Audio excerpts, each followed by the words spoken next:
Bem, olá para todos que prestigiam o Face Falante em mais uma de suas edições.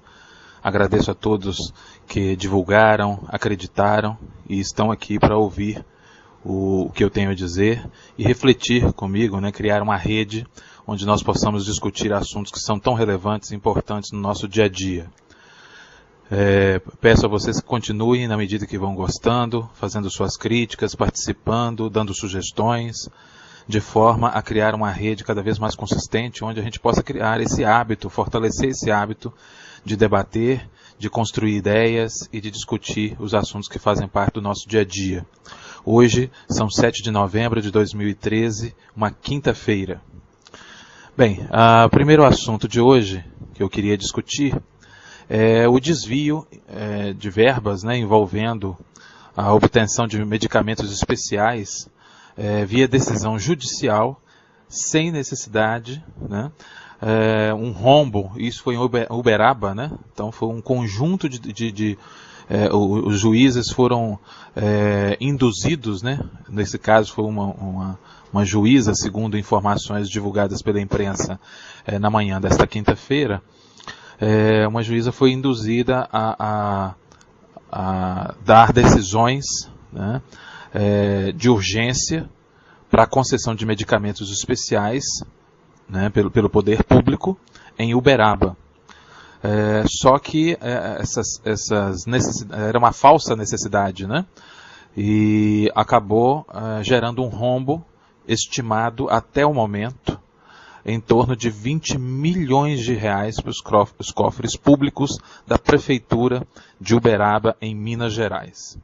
Enquanto isso, e é claro que isso está envolvido advogados, está envolvido uma falta de controle, uma falta de agilidade do Estado em apurar os fatos, em definir como é que é o fluxo dessas informações e como é que ela alimenta as decisões do poder público. Imagine uma fraude chegar a este ponto, ligada justamente a exceções, o que são exceções, que são decisões judiciais voltadas para situações críticas, onde há algum conflito, e neste conflito relativo à saúde, está em risco a vida de alguém. Então a justiça se pronuncia até que os fatos sejam apurados e haja uma regularidade dentro da normalidade de funcionamento do sistema de saúde, e do direito ao atendimento pelo cidadão. Então nós estamos falando de uma situação atípica, onde a justiça é acionada para arbitrar, para tomar uma decisão, para proteger a vida do cidadão. O magistrado se pronuncia e é levado a erro justamente por esse conjunto de circunstâncias e profissionais, se é que a gente pode chamar isso de profissional, que sem espírito público, e que induz o judiciário ao erro a este ponto, nesta proporção. Agora, é claro que o caso precisa ser apurado em todas as suas dimensões para que os responsáveis, sejam eles quem forem, de que instâncias forem do poder público, possam pagar, dentro do que a lei prevê, com rigor e exemplarmente, de maneira, porque isso aí acaba afastando a capacidade de investimento de uma prefeitura como a de Uberaba, em relação a medidas, e a usuários que realmente precisam do sistema. Então são 20 milhões jogado fora. É uma tristeza a gente acompanhar isso todos os dias, alguma forma de esquema, de desvio público, de todas as áreas. Praticamente todas as áreas acabam se descobrindo esses esquemas, essas quadrilhas, esses criminosos travestidos de homens e mulheres em atividade pública. Enquanto isso, em Juiz de Fora, segundo notícias divulgadas pela imprensa também hoje, problemas sérios envolvendo a transferência de medicação, no caso um colírio, para tratamento de pacientes com glaucoma. Olha só as discrepâncias, né? E tudo em torno de problemas envolvendo regulamentação, envolvendo documentação, né? E prestação de contas de fornecedores do medicamento. Mas como, né? Nós estamos lidando com gestão de saúde, e estamos lidando com uma situação crítica, né? Um tratamento que não pode ser interrompido, né? Porque se for interrompido ele tem consequências sérias. Como é que os gestores permitem que a situação chegue a um ponto de suspensão, de falta desse equipamento, desse medicamento, né? Então, e quando a gente fala de medicamento, nós estamos dando um exemplo, mas pelo Brasil em todo nós temos problemas de instalação de equipamentos caros que estão parados em unidades de saúde, em unidades hospitalares, verbas que não são devidamente aplicadas na reforma de unidades de emergência, na manutenção de veículos, né? No pagamento de profissionais e uma série de outros procedimentos que acabam na interrupção ou na falta, né, de verba adequada pelo desvio ou pela má gestão, mas que no final das contas, né, tudo isso deságua no mau atendimento ao cidadão, em mortes, né, ou sequelas graves para quem precisa, para quem é usuário do serviço, que são todos nós cidadãos e cidadãs que pagamos impostos, né, que financiamos tudo isso, essa infraestrutura, né, e, obviamente, a cobertura desse rombo, muito pouca coisa é devolvida ao Estado diante do rombo, né, diante de todo a cratera financeira que é aberta, né, ou as crateras, ou o abismo financeiro no qual todos nós somos julgados com esses desvios, muito pouca coisa retorna efetivamente em valores para o Estado, né? Ou seja, além de pagarmos no processo com esses desvios, pagamos também depois para cobrir as deficiências, né? E todo o prejuízo que foi causado, nós temos que ainda repor com mais impostos, com mais tempo de espera e assim por diante. Até quando, né? Até quando nós vamos suportar, a sociedade brasileira vai suportar essa sucessão interminável de crises e de ação criminosa? Bem, aí nós temos outro assunto, que é a questão também que vem desaguando, né, sobre aquela quadrilha na prefeitura de São Paulo, né, a cobrança de propina e assim por diante, o enriquecimento ilícito, o quanto de dinheiro, né, quase 500 milhões de reais, segundo as primeiras estimativas, deixaram de entrar nos cofres públicos de São Paulo, uma cidade tão carente, com demandas múltiplas, né, uma megalópole, uma das maiores do mundo, com também problemas proporcionais, né, e um montante desse vai para os bolsos, né, dessas pessoas inescrupulosas que faziam parte de postos estratégicos, postos importantes na gestão pública. Como que isso acontece? Onde é que está a tecnologia da informação? Onde é que estão as estruturas de controle, né, de acompanhamento, de avaliação de desempenho, né, de busca de erros e possíveis irregularidades permanentes, né? Por que demora-se tanto a apurar e a chegar a uma conclusão como essa, né, a ponto de termos um rombo tão grande? Quer dizer, quanto desse dinheiro retornará aos cofres públicos e a serviço do cidadão? Quanto? Sabe-se lá. Certamente muito pouco, né? Então, mais do que expulsar esses indivíduos da área pública, né, do serviço público, nós precisamos também criar mecanismos mais preventivos, não burocratizando ainda mais o setor público, mas fazendo com que o fluxo de informações e de consistência de informações, de checagem de informações, seja ágil. Com tanta tecnologia no mundo, né, com tanta tecnologia a serviço da informação e da consolidação de dados, né, com tantos especialistas em definição de procedimentos, como que coisas básicas e precárias como essa, né, acontecem e dão o prejuízo que dão num país como o nosso. São coisas que nós precisamos colocar em pauta para discussão profunda, para que a gente, se é que nós queremos um país à altura das suas potencialidades e possibilidades, mas que fica cada vez mais anêmico, mesmo diante de todas as oportunidades que surgem, dos avanços, dos esforços dos bons funcionários públicos e dos bons políticos, porque eles existem.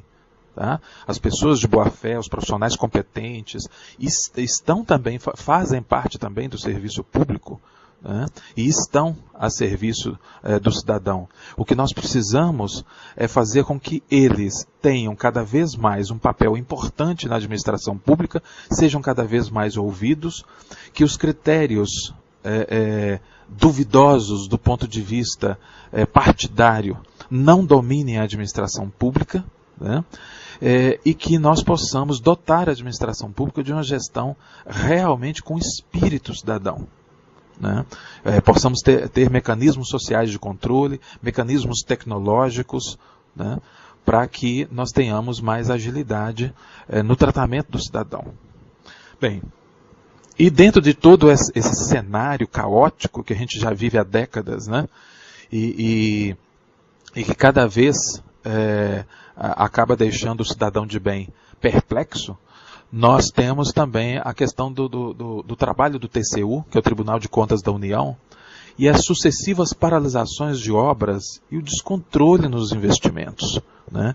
O descontrole na elaboração dos projetos, na definição de regras claras, né? Na fiscalização do uso do serviço público, do uso das verbas públicas, né? Do cumprimento adequado dos contratos, porque o contrato está virando em alguns casos a gente percebe que o contrato é um mero adorno decorativo, né? Ele é uma mera formalidade, né? Porque na prática o que está sendo feito não corresponde à qualidade do que foi contratado, a não ser no que se refere ao pagamento do Estado ao fornecedor. Quer dizer, o fornecedor recebe, depois ele complementa, né, aqueles contratos com mais projetos e relatórios, ampliando a sua margem de recebimento, recebe do Estado, né, e não devolve à sociedade o que foi realmente contratado. É claro que existem fornecedores seríssimos no Estado, empresas sérias, prestadores de serviços sérios, né? Existem gestores do Estado sérios que contratam adequadamente, mas nós estamos falando aqui do nível excessivo, abusivo daqueles que burlam as regras, que usam os seus cargos para fazer esse desarranjo completo que a gente está verificando todos os dias nos jornais, através dos órgãos de controle, do judiciário, né, dos mecanismos de controle, e que isso gera um atraso, um entrave muito grande, uma vez que as demandas que estão envolvidas são demandas emergenciais, né? E aí a gente destaca algumas coisas importantes, né? Por exemplo, graves deficiências, recentemente, né, a imprensa ainda este ano divulgou graves deficiências verificadas, por exemplo, em projetos de engenharia, atrasos na execução, descumprimento de cláusulas contratuais e superfaturamento, né? Essas foram causas encontradas pelo Tribunal de Contas da União, o TCU, para paralisação de 10 obras entre os 67 aeroportos administrados pela Infraero. São eles o de Santarém, no Pará, Porto Alegre, no Rio Grande do Sul, Macaé, no Rio de Janeiro, Santos Dumont, também no Rio de Janeiro, Goiânia, né, em Goiás, Vitória, no Espírito Santo, Marabá, no Pará, Macapá, no Amapá, Salvador, na Bahia, e Aracaju, em Sergipe, né? Segundo, né, a reportagem, né, que divulgou essas informações, o próprio jornal Valor Econômico divulgou também outra reportagem, né, sobre isso. A auditoria realizada em junho revelou ainda que 2 das paralisações apuradas tiveram relação com medidas tomadas pelo TCU por conta de significativo prejuízo na aplicação de recursos públicos, entre aspas. Aí. E o caso de Goiânia, onde foi constatado sobrepreço, né, de 37,5 milhões de reais. Nós não estamos falando de qualquer coisa, nós estamos falando de um sobrepreço de 37,5 milhões de reais. E Vitória, 44 milhões. Né? Agora, no final do ano, né, foram retomadas, né, depois de 7 anos paralisadas por causa de irregularidades detectadas pelo Tribunal de Contas da União, o TCU, as obras do aeroporto Santa Genoveva, em Goiânia, serão retomadas, né, foram retomadas. O governo, né, assinou recentemente uma ordem de serviço para continuar a construção do novo terminal de passageiros de aeroporto, que deve ser concluída, sabe quando? Em março de 2015. Olha só, com o crescimento econômico que o Brasil precisa, com as janelas de oportunidade, nem as janelas, são os caminhos de oportunidade que surgem, né? O crescimento, o potencial de crescimento do sistema aéreo, né, comercial brasileiro, que é um dos maiores do mundo, né? E mesmo assim, olha só a previsão de término de uma obra dessa que já está atrasada há quase uma década. Quanto custa um atraso desse? É incalculável, né? Sob todos os pontos de vista. Então acho que a gente precisa realmente colocar isso na ordem do dia, levar essas discussões para a universidade, para as escolas, para as associações de bairro, né? Para todos os espaços públicos, né? Para que nós possamos, como cidadãos, participar e pressionar o Estado para que isso não aconteça. Então não adianta ficar culpando o TCU, porque o TCU está no papel dele, que é o de fiscalizar, né, de parar a obra para a apuração e para a retomada dessa obra em condições adequadas. Agora, por que levou 7 anos para fazer essa readequação e tomar essa medida depois da paralisação feita pelo TCU?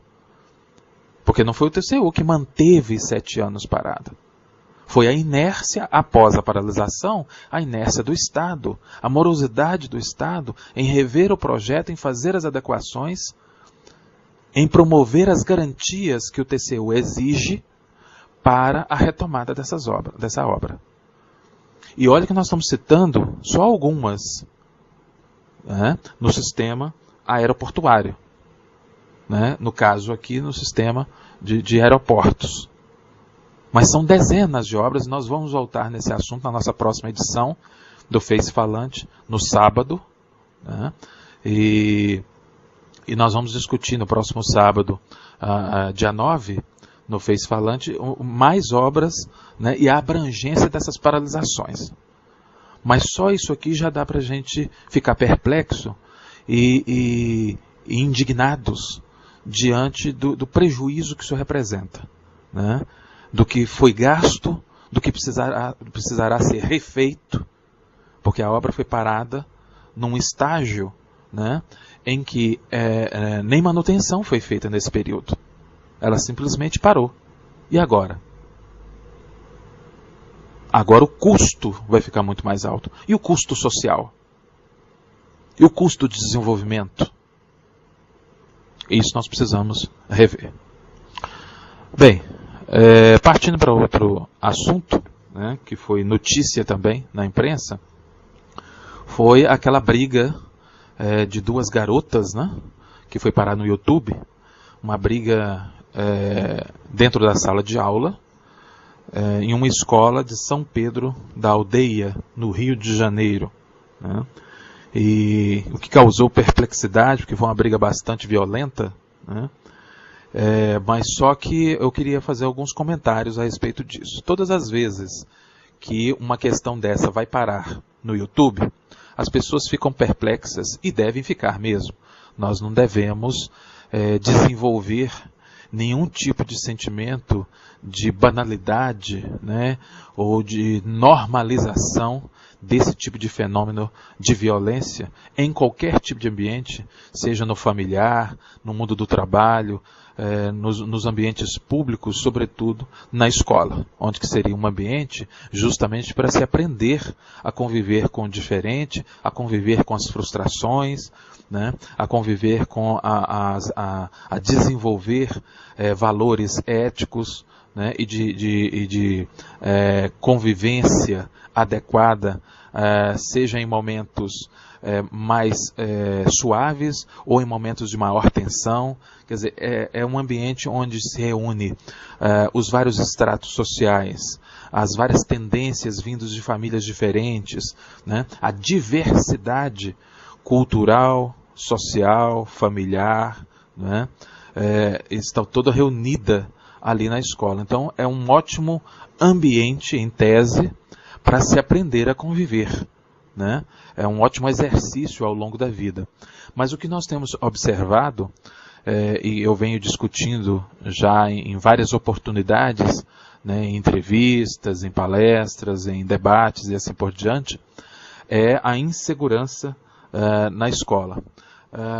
Evidentemente que existe o problema muito mais complexo e envolve questões muito amplas que eu não vou abordar aqui. Mas do ponto de vista de segurança, as unidades escolares estão cada vez mais sob risco, né? Os vários aspectos que compõem a violência e que a inflamam, né, seja dentro ou fora da escola, mas que desaguam sempre lá dentro também, né,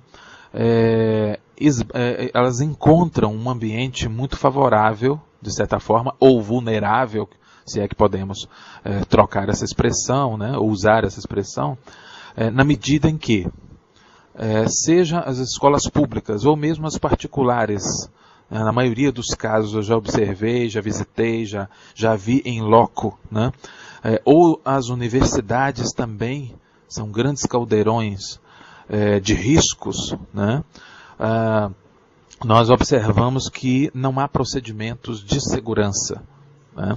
Então o sujeito, nós temos muitos, dezenas, centenas, milhares de casos de estudantes de todas as idades, né, que estão cada vez, e isso está cada vez mais precoce, da rede pública ou privada, que estão entrando nas unidades escolares, nas unidades educacionais, com objetos perfurantes, cortantes, que oferecem risco, armas de fogo, né?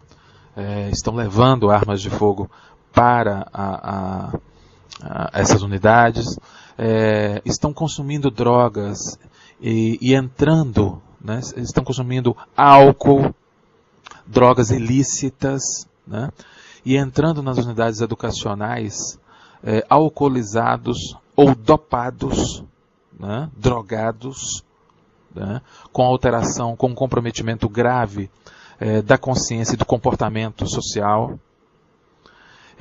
e estão oferecendo risco para os colegas na convivência e, sobretudo, para todos os funcionários e professores, né? Os professores acabam sendo vítimas disso. Sobretudo naqueles momentos, né, a escola é um ambiente de aprendizagem, de descoberta, né, de encantamento com conhecimento, né, isso em tese, de busca pelo conhecimento, de pesquisa, mas também é um ambiente de tensões, de avaliação, de crítica, de senso, de desenvolvimento de processos avaliativos, de frustração, né? Ou seja, nós temos momentos de tensão naturais do processo de aprendizagem, de crescimento, de avaliação, né? E que muitos estudantes, sendo colocados neste ambiente heterogêneo, né, por natureza, diverso, e que está sujeito a situações de tensão, de conflitos, de diversidade de ideias, né, de embate de ideias, de debate, né, muitos estão usando a sua não habilidade ou a sua dificuldade de lidar com essa situação, eles não estão se dedicando a elaborar, né, a rever, a refletir. Eles estão partindo para a violência física, né, além da violência moral dolorosa, a qual funcionários, né, e sobretudo professores, né, equipe pedagógica e gestores estão submetidos a ameaças constantes, né.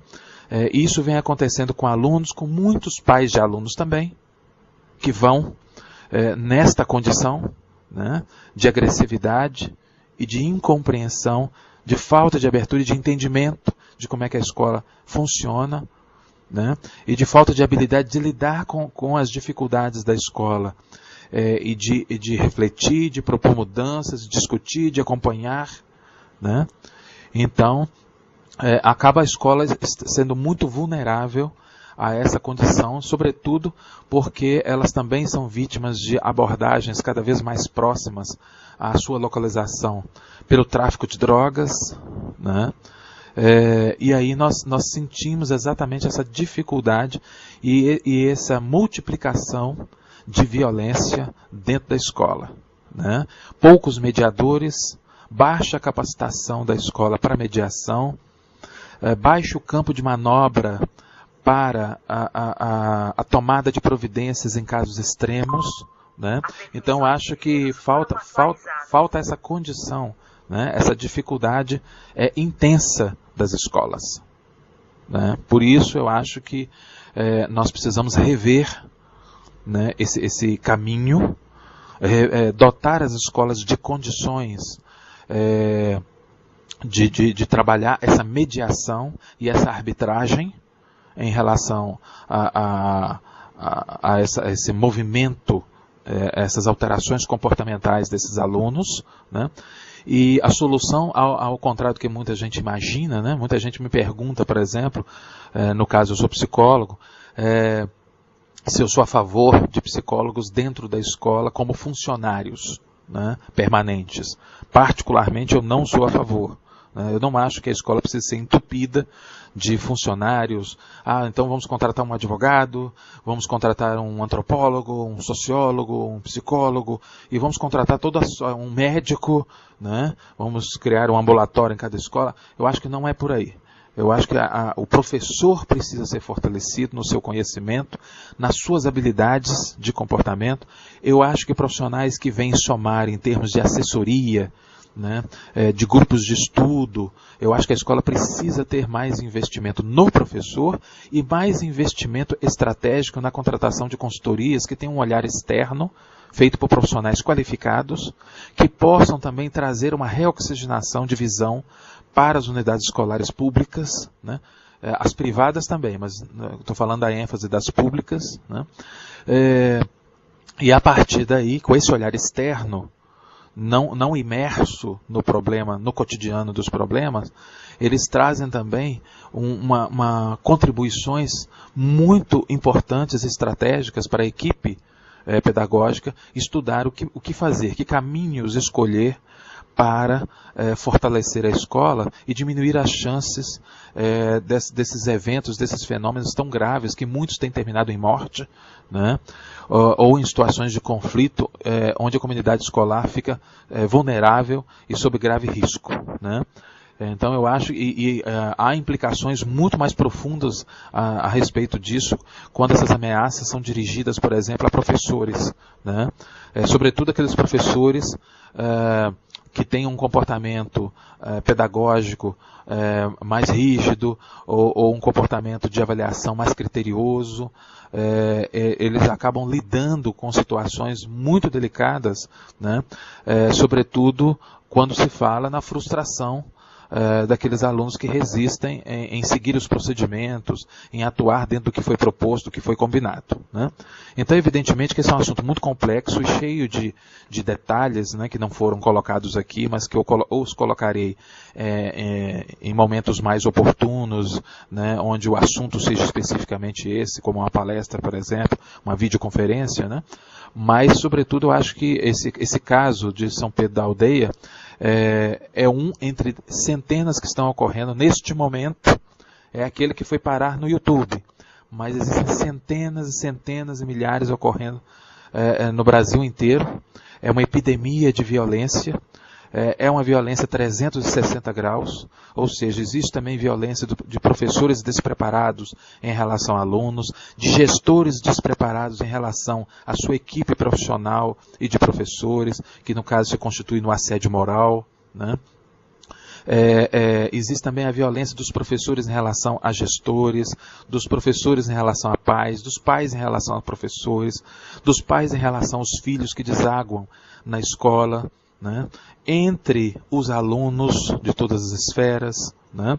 Então, acho que essa violência 360 graus, essa violência em todos os sentidos, né, precisa, mais do que ser analisada, ela precisa de respostas que sejam práticas, claras, objetivas e de uma mudança efetivamente no conceito, justamente na abordagem, né, do que é mediação de conflitos, né, do que é uma escola democrática, mais responsável e da aliança fundamental da escola com a família, de maneira que a família não seja auxiliar técnico da escola, mas a escola também não seja babá da família, que cada um, dentro da sua função clara e específica, possa atuar de maneira a fazer com que haja um ambiente propício a amortecermos essa onda de violência e, mais do que amortecer, reeducar os nossos jovens para novas formas de se relacionar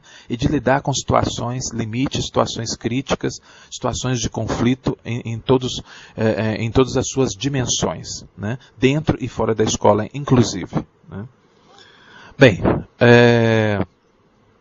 esse é um assunto intrigante, que evidentemente que nós vamos voltar em outros momentos, mas agora eu queria partir para um outro assunto que também é importante, que é a questão, né, da pesquisa feita pelo IPEA, né, onde se fala exatamente da dificuldade de se encontrar profissionais de engenharia, né, que sejam capazes de atender a demanda de desenvolvimento do Brasil, que, aliás, padece de ritmo acelerado de desenvolvimento. O Brasil tem uma potencialidade tão grande, mas tão grande, é um país com possibilidades tão intensas e fantásticas, que mesmo com tanta corrupção, com tanto desvio, com tantas dificuldades, com tantos problemas de toda a ordem, com a falta de articulação, né, política, com essa desordem, com esse caos que nós vivemos, né, há tantos anos, nós ainda,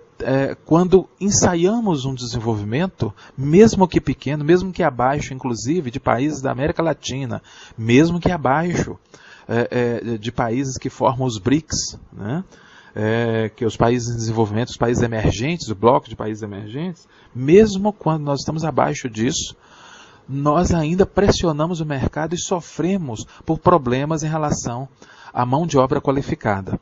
E aí nós não estamos falando da quantidade de engenheiros. Nós formamos mais de 40 mil profissionais de engenharia todos os anos. E nos últimos tempos, né, nos últimos anos, nós tivemos um aumento de 400% de interessados em fazer engenharia pelas universidades espalhadas pelo país. O problema reside no conhecimento, na especialização, na capacidade desses profissionais, na certificação, na qualificação desses profissionais para atender às demandas cada vez mais sofisticadas, oriundas desse desenvolvimento e dos desafios que isso representa, né? E é curioso a gente ouvir isso, né? Porque se nós fizermos uma ampla pesquisa, né, isso já demonstra o que a gente já sentia no mercado de trabalho. Quem trabalha com consultoria empresarial, com recrutamento de pessoal, como eu faço, né? Porque além de psicólogo eu trabalho com consultoria e trabalho com educação, nós já verificávamos isso, né? A gente já tinha observado isso há muito tempo. Isso não é de hoje, né? A pesquisa vem apenas consolidar essa questão no caso da engenharia, mas isso também já foi apontado pelos os conselhos de medicina em relação à fragilidade dos estudantes brasileiros. Isso já foi apontado em relação aos especialistas em educação sobre a dificuldade, né, e o possível apagão que nós poderemos ter em relação à formação de professores interessados na docência, de profissionais interessados realmente na docência efetiva e no preparo desses profissionais. Quer dizer, não é só a formação dos interessados, mas daqueles que se interessaram, eles estão devidamente sendo preparados, estão qualificados para atuar. Então nós temos duas frentes problemáticas. Atrair novos profissionais, atrair novos estudantes para a formação, mas ao mesmo tempo qualificar adequadamente aqueles que são atraídos para a área. Porque não adianta só atrair e dar diploma para eles, fazer com que eles passem pelo curso e na hora de aplicar e de multiplicar conhecimentos, né, a gente percebe que ele não tem condições, que eles não têm condição. Isso está acontecendo no direito, isso está acontecendo em todas as áreas, nas licenciaturas, né? Na formação de novos gestores e líderes efetivos, né?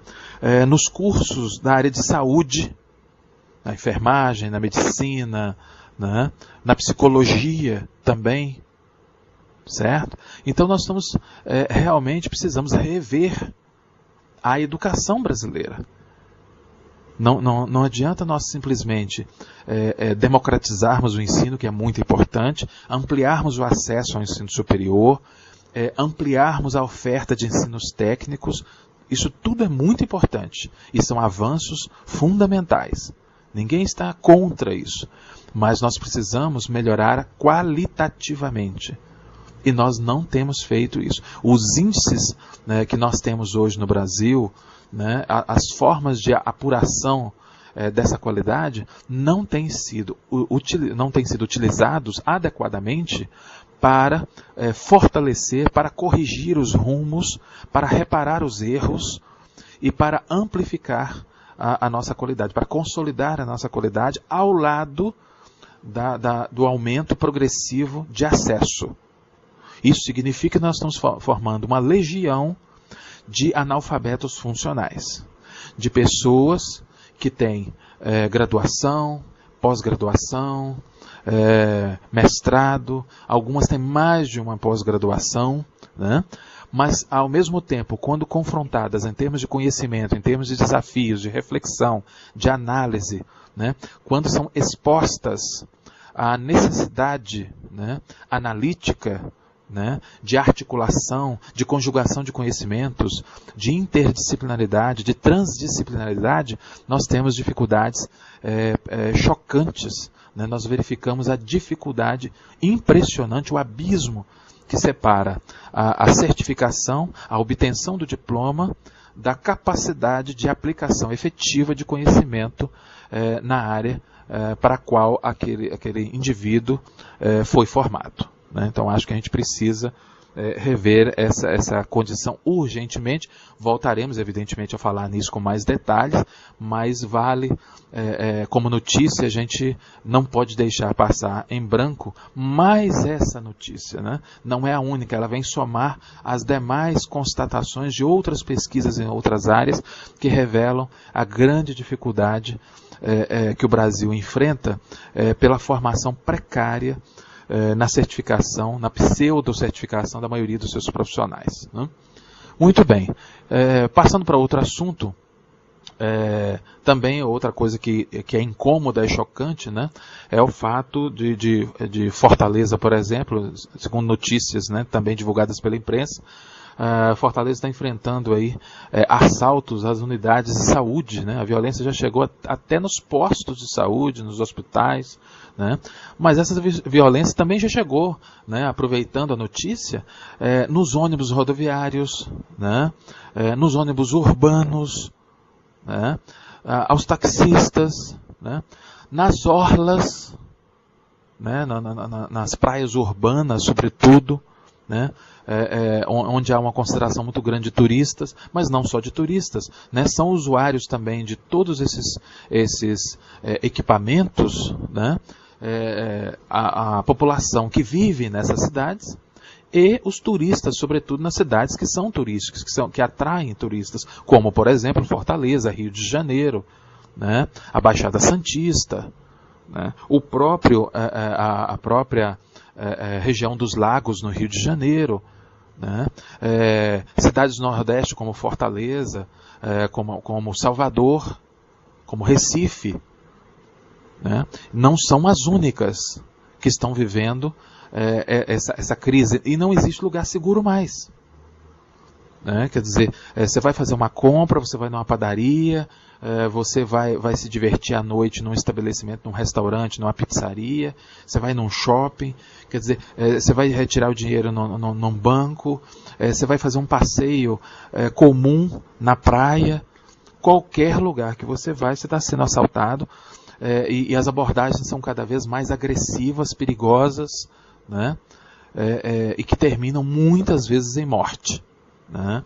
E dentro desse cenário de violência, né, a gente está acompanhando aí a disputa entre facções rivais na comunidade da Rocinha, né? Que pena, uma comunidade teoricamente pacificada pela implantação da UPP, né, e que está em xeque essa implantação. Porque que aí vem a pergunta, né? Até que ponto só a UPP, só as unidades de polícia pacificadora são suficientes para trazer tranquilidade para a população? Até que ponto a presença maciça do Estado em outros serviços amplos, né, sobretudo de educação e cultura, esporte, lazer, é capaz de fazer com que essa comunidade, que é predominantemente formada por pessoas de bem e trabalhadores, né, sair da situação de ser refém do tráfico de drogas e da criminalidade em geral? Isso é uma pergunta relativamente simples, né, mas de fundo complexo. É uma pergunta comum que vem sendo feita há muito tempo, mas que são respondidas muitas vezes com bravatas, ou com argumentos, ou com frases de efeito, ou com pronunciamentos que são vagos e que não dão conta da gravidade do problema, né? O aumento da criminalidade, sobretudo dos crimes banais, o latrocínio, né? Ninguém acaba admitindo essa realidade, há desconfiança inclusive dos números divulgados, né? Já houve casos de mascaramento de estatísticas que nos deixam muito preocupados como cidadãos, né? E a gente não admitindo essa realidade, não articulando forças efetivas com metas a cumprir, não adianta formar força-tarefa, grupos de estudo, painéis, congressos, simpósios, colóquios, etc., sendo que a gente não tem prazo para dar essa resposta, né? Não só com a polícia militar na rua, mas com a polícia judiciária funcionando adequadamente, com o judiciário funcionando plenamente, né? Com um sistema presidiário que funcione, né? Ou seja, nós estamos falando de um sistema. Nós não podemos colocar todo o peso sobre nenhum desses agentes, somente, sozinho, né? Quer dizer, sobre a Polícia Civil, ou sobre a Polícia Militar, ou sobre os magistrados, ou o Ministério Público, né? Ou sobre os diretores de presídio, né? Os administradores penitenciários. Quer dizer, na verdade, todos esses agentes, do ponto de vista de resposta de segurança pública, precisam estar capacitados, aparelhados, para dar uma resposta em larga escala, para devolver as cidades à população, porque as cidades estão sendo tomadas da população, e a população não tem para onde ir. Para onde ir? A população está ficando apavorada com toda a razão, né? E os políticos insistem em não admitir isso. O que será preciso, hein? Será que é preciso que a classe rica, né, a burguesia, a elite brasileira, sobretudo a elite política, também precisará ser vítima de tragédias para que alguma coisa seja feita efetivamente? Será? Né? E nessa esteira, ontem, por exemplo, né, nessa quarta-feira, dia 6 de novembro de 2013, saiu uma notícia no jornal Correio, né, da Bahia, sobre o assalto sofrido pelo o comandante-geral da Polícia Militar da Bahia, né, o coronel Alfredo Castro, comandante da Polícia Militar da Bahia, foi assaltado na tarde desta quarta-feira, dia 6 de novembro de 2013, na orla da Boca do Rio. Né? A assessoria da corporação não passou mais detalhes sobre a situação. Né? Segundo informação, Castro estava correndo na orla, né, quando 2 ladrões se aproximaram e levaram o aparelho telefônico que estava na mão do comandante Castro, né? E lembrando que esse comandante, o comandante Castro, costuma andar, né, segundo informações, com escolta. Mas hoje foi fazer seu exercício, hoje, no caso, quarta-feira, né, ontem, foi fazer o seu exercício desacompanhado, segundo o coronel Gilson Santiago, do Departamento de Comunicação da PM. Os ladrões passaram de bicicleta, pegaram o celular e fugiram. Segundo Santiago, não foi possível perceber se estavam armados. O roubo aconteceu perto do Jardim Alá, que é um dos pontos mais conhecidos de Salvador, né, um ponto turístico. A 39ª Companhia, né, independente da Polícia Militar, na Boca do Rio, que atua na região, não quis comentar o caso, nem confirmou se alguém foi preso por conta do assalto ou se buscas foram feitas. Né? Ainda bem que o comandante, né, não sofreu nenhum dano físico, né? Mas olha só onde nós estamos chegando. Né? A que ponto nós estamos chegando? Será que ele tem garantias andando escoltado o tempo inteiro? Ou ele só vai andar escoltado, ele só vai se sentir seguro escoltado na cidade dele? Na região dele?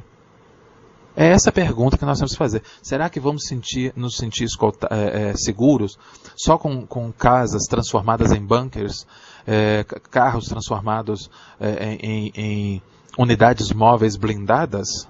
Né? Lembrando que nos últimos dias aí houve a morte daquela estudante, né, de 18 anos, que estava num carro blindado, numa rodovia, né, e que, ao ser vítima de um pequeno acidente de trânsito, o que ela fez? Ela parou num posto de gasolina para verificar, como qualquer um faria, para verificar o que houve, e acionar o seguro, etc. E o que resultou? Resultou numa abordagem criminosa que terminou num tiro que a matou. Né? Então, realmente, esses dispositivos acabam não dando nenhuma garantia. O que aumenta a nossa garantia e a nossa percepção de segurança, né, é justamente um conjunto de medidas na legislação, na aplicação da lei, né, nas forças de segurança, na resolução dos casos, na punibilidade, no funcionamento adequado do judiciário, no funcionamento adequado do sistema prisional. Quer dizer, ontem também saiu uma notícia absolutamente absurda, insólita, né? Surreal, que os sinais de celular estão mais fortes, né? Estão melhores num dos presídios localizados no sul do país do que fora do presídio. Imagine só. Né? E a quantidade de celulares que estão circulando dentro do presídio, inclusive com carregadores, eles conseguem carregar o celular dentro das celas. Olha só a que ponto nós chegamos. E onde é que isso pode nos levar? Quantos pais vão ter que enterrar seus filhos? Quantas mães vão se debruçar sobre os caixões? Quantos filhos vão ter que ficar órfãos para que a gente tome uma providência adequada? Até que ponto nós vamos suportar isso? Com quantas bravatas nós fazemos uma convulsão social que é para onde nós caminhamos? Nós temos números, né, absurdos de violência superiores a baixas de guerra em situações, em regiões de conflito armado e aberto. A que ponto nós chegamos? O desamparo de nossos policiais, né? O índice de suicídio e de adoecimento de policiais é algo absurdo. O índice de morte de policiais em serviço e fora do serviço, identificados como tal. Juízes e promotores na mira dos criminosos que não acreditam mais na punibilidade. E isso nós vamos voltar nesse assunto em detalhes sobre a questão do perigo que correm os agentes de segurança pública, né? E os problemas de ordem psicológica também que os atinge.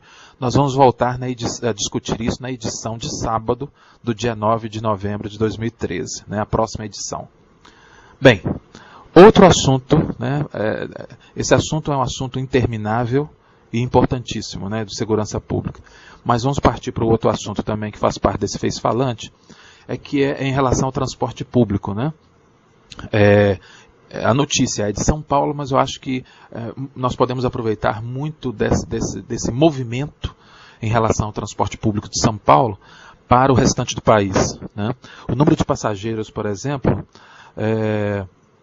70% da população acha o sistema ruim, o sistema de transporte, entre os passageiros. 70%, ou seja, 7 em cada 10 acham ruim. Será que esses passageiros estão sendo ouvidos efetivamente pelo poder público? Certamente que não, senão nós não tínhamos 70% de insatisfeitos, né? E aí nós estamos falando de superlotação, nós estamos falando de horários, nós estamos falando de capacidade de atendimento, né, de delicadeza, de abrigos de ônibus adequados, de segurança no sistema, né, de velocidade adequada, né, para a via. Então nós estamos falando de uma série de questões em relação à segurança, ao sistema, ao funcionamento do sistema de transporte, né? Cerca de 200 quilômetros, né, 250 quilômetros de faixas exclusivas de ônibus foram criadas em São Paulo. E isso é muito, obviamente, né, para qualquer lugar seria uma quilometragem gigantesca, mas a gente precisa observar que nós estamos falando de uma megalópole como São Paulo, né? Então, evidentemente que a demanda é muito, muito superior a tudo isso, né? A demanda é muito maior. Então, nós precisamos, os corredores exclusivos de São Paulo precisam aumentar numa velocidade ainda maior, né? É claro que os resultados começam a aparecer, são resultados importantes e que demonstram, né, que o investimento em transporte público é o melhor caminho do que no transporte individual ou no transporte fragmentado em carros, né? Também na pesquisa, várias pesquisas, né, dão conta de que em média 2 horas são perdidas por dia em deslocamentos, só em deslocamento. Imagina uma coisa dessa, o cansaço que isso representa, né? Nós estamos falando de muita gente viajando em pé, de todas as idades, né? Nós estamos falando de compromissos que são perdidos, de agendas que são inviabilizadas, né, de negócios que não são feitos e assim por diante, né? Mas a qualidade desse transporte, em termos de conforto, também é outro foco das pesquisas. Os usuários têm reclamado muito do modelo dos ônibus, né? A necessidade de ônibus cada vez mais adequados a necessidades especiais, ao transporte de idosos, né, ou de pessoas com dificuldade de locomoção. E aí nós não estamos falando somente de elevadores nos ônibus para cadeirantes, né? Por exemplo, nós estamos falando de ônibus de piso baixo. Nós temos predominantemente no Brasil inteiro ônibus sucateados, né? Ou com condições de acesso por escadas muito altas, né? Incompatíveis com o transporte de pessoas que têm dificuldade de locomoção, ou são idosos, né? Ou são obesas, ou grávidas, tá certo? Ou que têm bagagem a transportar, tá certo? Então nós precisamos rever essa questão do modelo dos ônibus também. E outra coisa, à medida que a gente vai seduzindo, né, que o sistema de transporte vai se tornando mais eficiente, vai se tornando mais rápido, e a população vai migrando, como está ocorrendo em São Paulo, para o transporte público, até que ponto o setor público está preparado, tem um plano para absorver essa nova demanda, para acolher com conforto e eficiência essa nova demanda. Quase 2/3 da população, né, está disposta a trocar o uso do carro pelo ônibus, tá? Segundo várias pesquisas já.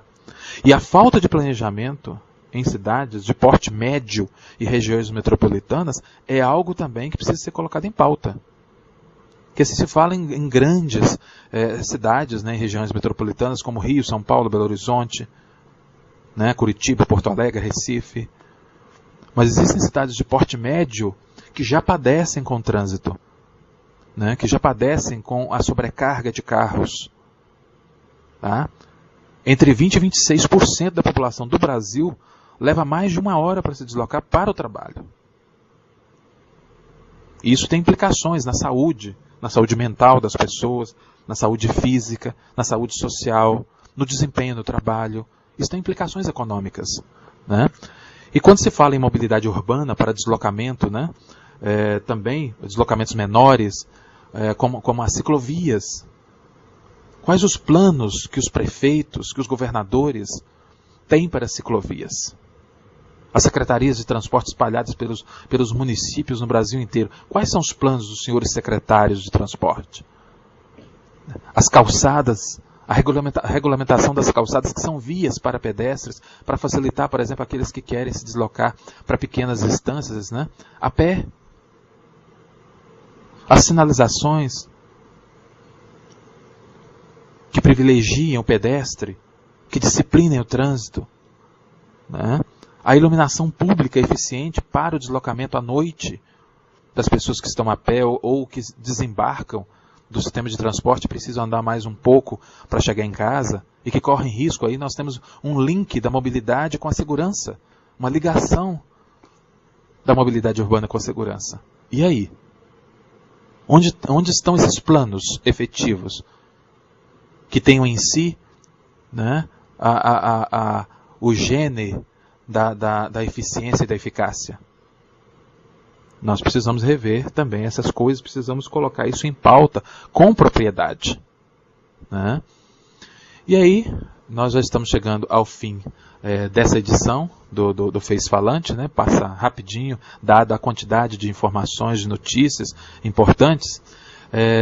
Terminamos com aquela nota triste, né? Da morte do Jorge Doria aos 92 anos de idade, né?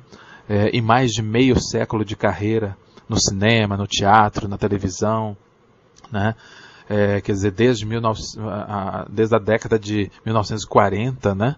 Ele atua, um homem que teve educação rígida, uma família tradicional da Vila Isabel, no Rio de Janeiro. Imaginem, né, no final da década de 40, a decisão dele de ser ator contrariando a família, o quanto, né, a cultura brasileira ganhou com o talento do Jorge Doria, né?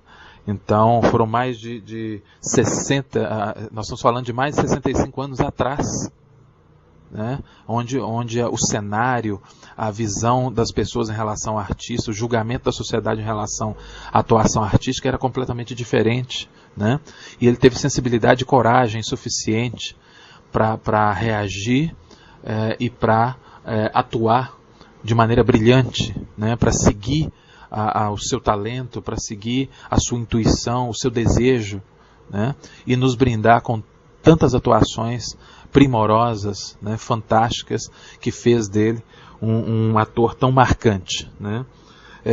E embora tenha 92 anos, né, a sensação que a gente tem quando uma pessoa dessa morre que seria tão bom que ele continuasse ativo, né, por mais alguns anos, né, nos fazendo companhia e nos dando alegria, nos fazendo rir, né, nos fazendo emocionar com a sua atuação. Né. A sua estreia na televisão, né, foi em 1970, na televisão que eu estou falando, né? Mas ele já atuou no cinema, né, no teatro, muito antes disso, né? Na estreia na televisão foi em 1970, na novela E Nós Aonde Vamos, né? Da extinta TV Tupi. Transferiu-se para a Rede Globo aí 3 anos depois, depois de A Grande Família, né? Fez sua primeira novela. Ele atuou na Grande Família, fazendo o papel do Linneu, na primeira versão do Grande Família, que hoje é interpretado pelo ator Marco Nanini, né? na nova versão da Grande Família. Né? Então fez sua primeira novela em TV em 1975. Ele era o vigarista Ambrósio, né, de O Noviço, adaptação de Mário Lago, né, para a peça a peça de Martins Pena. Né? Voltou a Tupi para atuar no Aritana, né, da Ivani Ribeiro. Depois retornou à Globo em 78 para protagonizar a novela O Pulo do Gato. Né. Na trama ele era o playboy, né, mulherengo, o Bob Mariano, né, e que foi muito marcante esse personagem também dele. Entre os seus trabalhos mais marcantes estão o de João Brandão, na novela Champagne, em 1983, o milionário golpista, né, Herbert Alvaray, de Brega e Chique, de 1987, o Conselheiro Real, né, o Vanoli Berval, em Que Rei Sou Eu, quem não lembra, né? Quanto foi marcante, 1989, e o implicante aposentado Emílio Castro, né, em Meio Bem, Meio Mal, em 1990, novela em que ele formou uma marcante dupla cômica com a Zilda Cardoso. Né, como Emílio, né, o Dória era o inquilino de um apartamento cuja a proprietária era a Dona Elza, né, e os dois viviam brigando. Né. No cinema, o primeiro grande sucesso veio em 1962, quando interpretou um delegado linha dura em Assalto ao Trem Pagador, né? Um marco do nosso cinema, de Roberto Faria. O filme, inclusive, representou o Brasil no Festival de Veneza daquele ano e ganhou diversos prêmios no país. Né? 3 anos depois, atuou em O Beijo, filme de Flávio Tambellini, baseado na peça O Beijo do Asfalto, né? O Beijo no Asfalto, de Nelson Rodrigues. Na década de 90,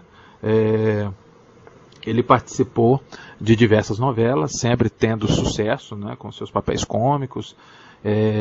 Foi uma época que se destacaram aí personagens como o interesseiro Ângelo Pietro, né, em Zazá, em 1997, de Lauro César Muniz, Rodolfo, né, o Rude Reis, em Era Uma Vez, em 1998, de Walter Negrão, em Suave Veneno, por exemplo, em 1999, de Agnaldo Silva. Ele roubou a cena aí com o carismático Genival, né, o pai do vidente charlatão Walber, né, feito pelo ator Diogo Vilela. Né, e sua última novela foi Malhação, em 2001. Né, fez ainda participações em programas humorísticos como o Sai de Baixo, Os Normais e Zorra Total, onde fez sucesso no papel de um pai, né, desgostoso com o filho devido à sua orientação sexual, e que sempre repetia aquele bordão, né, onde foi que eu errei. No cinema, ele ainda atuaria em O Homem do Ano, né, em 2003, de José Henrique Fonseca. Então, ao longo da carreira aí, ele participou de 28 novelas e 22 filmes. Além de um destaque muito importante, além das peças que ele fez no teatro, ele teve um destaque muito importante com um personagem que ele fez na Gaiola das Loucas, né? Inclusive que foi muito elogiado por não dar ênfase às estereotipias, né, do homossexual que ele interpretava no Gaiola das Loucas, né? Mas ele trouxe para o personagem uma autenticidade elogiada pela crítica, né? Então foi muito interessante. Então eu acho que ele deixa aí muita saudade, a exemplo de outros grandes nomes, né, ao lado, né, vai ficar numa galeria dos grandes nomes da nossa TV e do nosso cinema, como o Armando Bogos, né, José Lilgói, o Carlos Correia e Castro, o Ítalo Rossi, Rubens de Falco, Paulo Outram, Cláudio Cavalcante, Laerte Morrone, né, Raul Cortez, Rogério Cardoso, Mário Lago, Miriam Pires, Henriqueta Brieba, Dercy Gonçalves, Dina Sfat, Nair Belo, Luiz Carlos Arutin, Mussum, Chico Anísio, entre tantos outros, né? Quer dizer, tem uma constelação tão grande de estrelas que nos deixaram e que deixaram a gente com tanta saudade, né? E agora vai o Jorge Doria, né? Que Deus o tenha, e o que a gente tem é agradecer e lembrar dele com alegria por tudo que ele fez pela cultura brasileira, no cinema, no teatro e na TV. E fazer com que a sua memória seja cada vez honrada e lembrada com satisfação e com propriedade junto às novas gerações, né? Para que nós tenhamos a chance de que novas gerações possam se formar com a capacidade, com a visão, com a consistência e trazendo possibilidades cada vez mais interessantes, baseadas e inspiradas nessas figuras que eu citei, entre outras, né, que nos deixaram, mas que deixaram marcas importantes, tanto nas suas atuações artísticas, como nas suas trajetórias pessoais, né. Muito obrigado a todos pelo prestígio e pelo acompanhamento dessa edição do Face Falante, e nos vemos na próxima edição. Muito obrigado a todos, nos acompanhem pelas redes sociais e procurem, caso gostarem, né, caso estejam satisfeitos ao nos acompanhar, a indicarem o programa para a sua rede de contatos, né, e se você perdeu outras edições e gostaria de rever essas edições, basta ir até ao canal, né, de vídeo que nós temos no YouTube, o HM Video Center, e lá estão todas as outras edições, como outros vídeos, outras participações em outras mídias, né? O acervo está cada vez, eu estou atualizando a todo momento o acervo de vídeos e de participações em áudio também, que eu tenho ao longo da minha trajetória profissional e que podem contribuir de alguma maneira para aqueles que querem refletir sobre assuntos importantes que fazem parte do nosso dia a dia. Muito obrigado a todos e até uma próxima oportunidade. Até lá.